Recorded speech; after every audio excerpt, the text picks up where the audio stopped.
So you might be at the part of your healing journey where you're realizing that inner child work is child's play, but then there's also inner teenager work, which is a completely different ballgame. Now, I made a couple of episodes around the inner teenager a couple of years ago on the Playground podcast, episode 172 all the way to 175. There's 4 parts to that. So there's 4 messages that your inner teenager wants you to know. And this is kind of how you know you've approached this inner teenager part of your healing.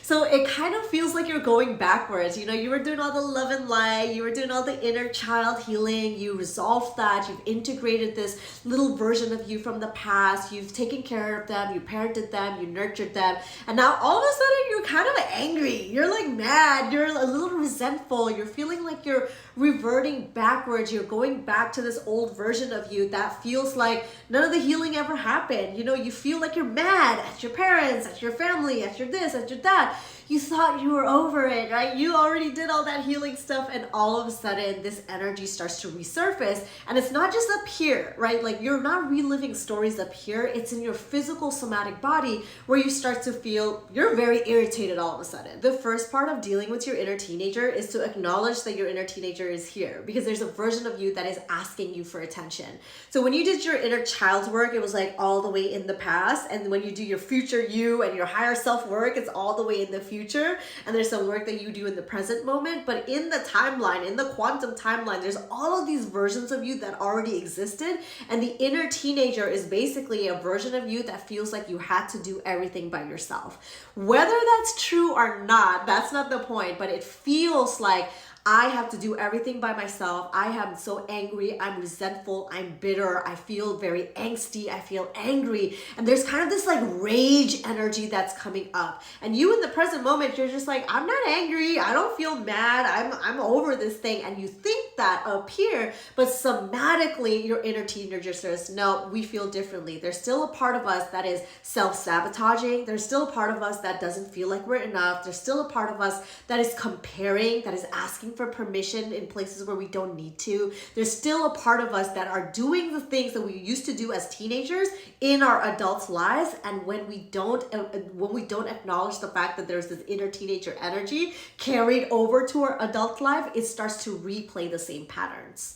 The second way that your inner teenager asks you for attention is that your creativity and your creative outlets are going to start to change as well. So the things that you used to be into when you were in middle school and high school, it's kind of like this resurgence. You're like, yeah, what if I started doing that hobby again? Or what if I picked up this thing again? What if I did art, or if I did music, or I danced, or I sewed, or I created, or I did da da da da, whether it's art, film, music, writing, the creative outlet starts to come up. And there's a part of you that feels guilty as kind of this adult where you feel like, I'm too old to start a hobby, or I haven't done this in 10 years. I don't know if it's like too late for me to do something. Whatever storyline you have around it, it's going to start to get a little bit more annoying. Your creativity is going to start to, it wants to breathe, it wants to have life, it wants to experiment, it wants to explore. And part of your resistance in allowing that to happen is that you're going to feel like you're too grown up for that. You're too much of an adult, or you're too late in the game, or you're too far along or far away from back then in order to revisit the things that you want to be creative about. And so this is the part of your inner teenager that says like, I want to explore, I want to be creative, I want to have this outlet.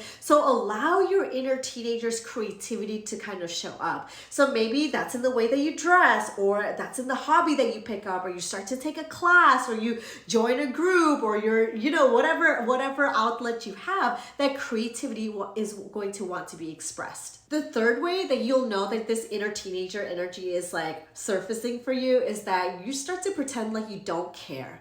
And that's just not true. It's like, yeah, you don't care about certain things, or you don't care as much about certain things. Like things happen as you adult, as you grow up, as your emotional maturity comes into play. There's certain things that you don't care about, but when you act like you don't care about anything, it's not true. It's not that you don't care. It's that you care very deeply about certain things and you don't care at all about other things. And so the teenager, like if you imagine a teenager is like, oh, I don't care about that. I don't, like too cool, like too cool for school. It's like too too cool to care, right? Like if you care, then there's something wrong with you. And if something hurts your feelings, then you're weak. Or if something is exciting for you, it's like, oh, why did you act that way? There's this kind of like judgy energy that the inner teenager kind of functions under. So this I don't care energy is not really you, because you deeply care. Like you care so much, and it's like painful how much you care about the things that you actually care about. And it's actually an amazing quality that you still have retained that sparkle in your eye to care about things, right?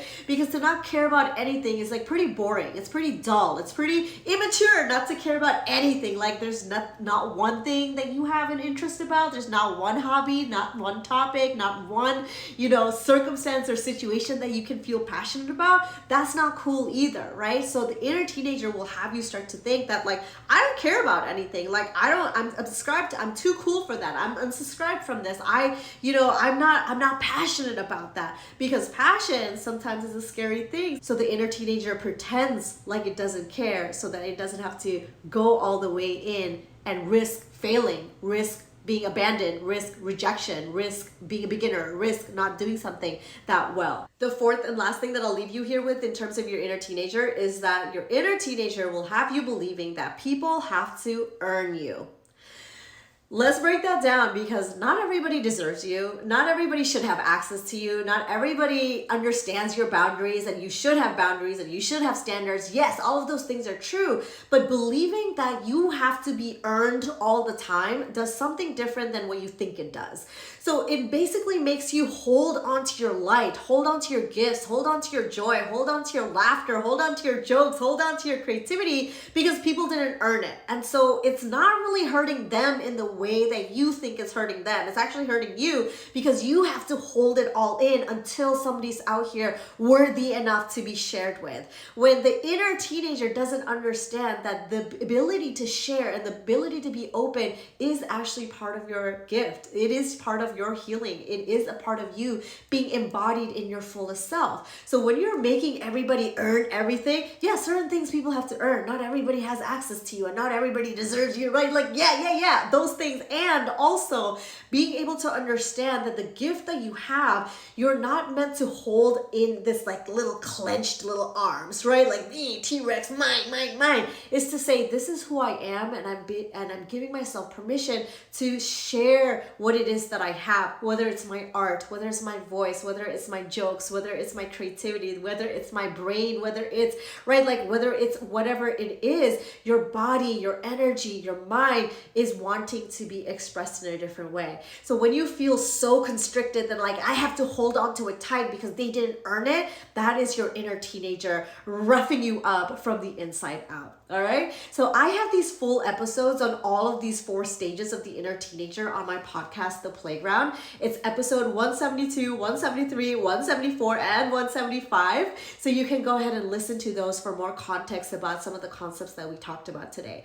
But leave me a comment and let me know. Screenshot this episode, tag me on Instagram at shanila.satar, and let me know, like, have you felt this uprising, this unhinged inner teenager energy where you're like, I'm a grown woman, like I'm a grown person, I healed this part and that part, but all of a sudden your teenager's like, nope, I don't think so. I'm still mad. I'm still angry. I still feel like I'm not worthy enough. I still feel like people don't deserve me. I still feel this kind of self-sabotaging behavior that is actually getting in the way of your life right now, right? Like your opportunities, your path, all the things that you want to envision into your life is getting in the way of all the things that you want to do. So friends, let me know what it is that you think about the inner teenager. And just remember, the world is your playground. And until next time, I will catch you soon.